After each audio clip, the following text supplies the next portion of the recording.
suis une mouche, posez-la sur sa bouche. Je n'avais Dieu que pour elle, mais elle voulait que je me tire d'elle. Sur ses lèvres, moi j'avais décidé de ne plus jamais m'envoler. Sur ses lèvres, moi... Ne me demandez pas, Olivia, pourquoi cette chanson de Paul Naref, mais peut-être parce qu'on est pendu à vos lèvres, justement, et qu'on attend vos derniers conseils Et parce que j'ai lecture. entendu Mouche, Oui. et ce livre s'appelle donc Faire Mouche, 3e roman de Vincent Almendros, qui n'est pas encore une superstar, mais qui est déjà un très grand écrivain. Une étoile Il qui va monte. devenir une superstar. Il est publié aux éditions de Minuit, et parfois j'entends des gens qui me disent Minuit, c'est une écriture minimaliste, et parfois ça effraie. Alors vraiment, surtout ne soyez pas effrayés, ce livre est un thriller domestique, familial, époustouflant.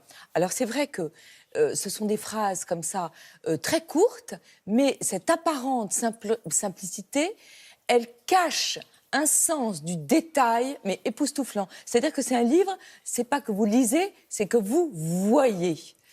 Et en plus, tout est très retors. Je vous explique. Vous avez un couple, ils sont dans une voiture, ils arrivent, ils ont fait un long trajet, ils arrivent dans une maison qui a l'air un peu dans son jus, comme on dit, rustique, et on découvre que ce couple revient dans la maison où a grandi le narrateur. Maison qui visiblement n'a pas changé depuis des années, il y a des mouches mortes dans la chambre, chacun s'installe dans une chambre, on se dit tiens c'est curieux, on avait compris que c'était plutôt un couple. Bon, mais voilà, il y a le narrateur, il y a Claire, ils vont se préparer un dîner, ils sont là pour le mariage de la cousine du narrateur, qui donc, retour au pays, Saint-Fourneau, trou perdu. Et puis arrive l'oncle. L'oncle, lui aussi, il est resté dans son jus, hein. Très bourru, Rustique aussi. très rustique aussi. Avec des mouches aussi. Voilà. Et puis il y a Claire qui arrive. Et alors là, il y a une phrase, on est page 23, c'est la dernière phrase du chapitre.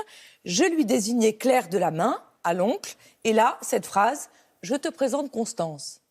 Alors là, on se dit, qu'est-ce qui se passe ? Et ce type, Vincent Almendros, ce grand écrivain, il a des dernières phrases de chaque chapitre absolument géniales qui, à chaque fois, vous déstabilisent complètement. Vous dites, mais alors Claire, Constance... Alors là, on découvre que donc cet homme est venu avec sa femme, qui est censée être enceinte, qui est censée s'appeler Constance, mais qui en fait est Claire. Bon, très bien. C'est pas très clair. Alors, c'est pas très clair. Peut-être que c'est ça qui voulait nous Mais il y a une dire constance, par le en fait. choix de Ouais, son mais il y a une prénom. constance, comme dit bien. Après, l'ambiance comme ça monte, c'est très vraiment opaque. Mais un peu thriller, un peu... C'est génial parce que c'est une ambiance de thriller, mais c'est pas un thriller. Alors, on va s'apercevoir que ce petit garçon, cet homme, quand il était petit garçon, a été retiré à sa mère. Et là, il y a juste une phrase. Le narrateur, il explique à Claire, qui s'appelle Constance, en vrai, il lui dit « Eh ben oui, un jour, elle m'a fait boire de l'eau de Javel. » Ah, oui, effectivement. Et juste la scène d'après... Ambiance. Ce ne sont pas des Ambiance. petites phrases, hein, ce sont des couperets. La scène d'après qui est géniale, c'est qu'il y a un repas chez la mère. Et là, on se dit, qu'est-ce qu'ils sont en train de manger ? Est-ce qu'elle va les empoisonner ? En plus, c'est de la langue. Alors, vraiment, mon conseil, c'est de se précipiter sur ce livre. Le précédent roman de Vincent Almendros, il s'appelait Un été, il avait reçu le prix François Sagan. C'était comme ça un huis clos qui se passait sur un bateau qui était tendu comme un arc. Au début, je me suis dit, ah, mais ça ressemble trop. Et en fait, c'était vraiment une impression hâtive. C'est un livre, Faire Mouche, qui vous laisse une impression comme ça, très, très longue, et uniquement par l'écriture. C'est vraiment un grand écrivain, c'est écrit au millimètre. Vous savez, on a l'impression vraiment que chaque mot est choisi. Je pense que comme Un été, ça ferait un film absolument éblouissant. On est à Bonne idée. on est entre Cronenberg et puis Chabrol, vous voyez. C'est Aux très, éditions de Minuit. Hein. C'est aux éditions de Minuit. Dans la maison de Monsieur Echnoz. La maison de Monsieur Echnoz, qui est sans doute le plus grand écrivain français, maison qui a été longtemps tenue par Jérôme Lindon, grand éditeur, et qui est aujourd'hui tenue par sa fille Irène Lindon, grande éditrice. Alors, vous nous avez parlé d'une star qui monte, il nous reste une minute, pardon, on va parler d'une étoile, qui monte. Oui, je suis venue avec mon sac de pique-nique. Voilà. Harry Potter Tous ces petits fête livres. ses 20 ans. J'en perdais mes mots. Et pour fêter cet anniversaire, les éditions Gallimard Jeunesse ont réédité le premier volume, Harry Potter à l'école des sorciers sous 4 codes couleurs. Les 4 couleurs représentent les 4 maisons Oui, de les fameuses du maisons. célèbre pensionnat Poudlard. Gryffondor, Regardez, voilà exactement, Gryffondor. Regardez la beauté de ces livres. La tranche, à chaque fois, reprend les couleurs de chaque maison.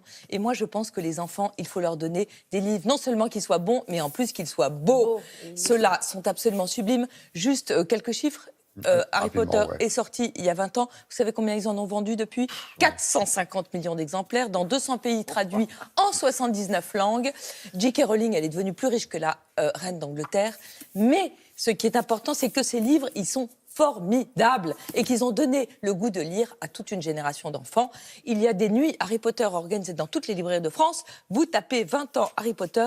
En plus, vous aurez des cadeaux. Je ne vous ai pas tout Elle sorti. nous fait de la Regardez. sorcellerie, Vous oui. avez les charpes, vous avez des porte-clés, vous avez tout. C'était les chiffres et les lettres et la friperie avec Olivia de Lambertry. Merci.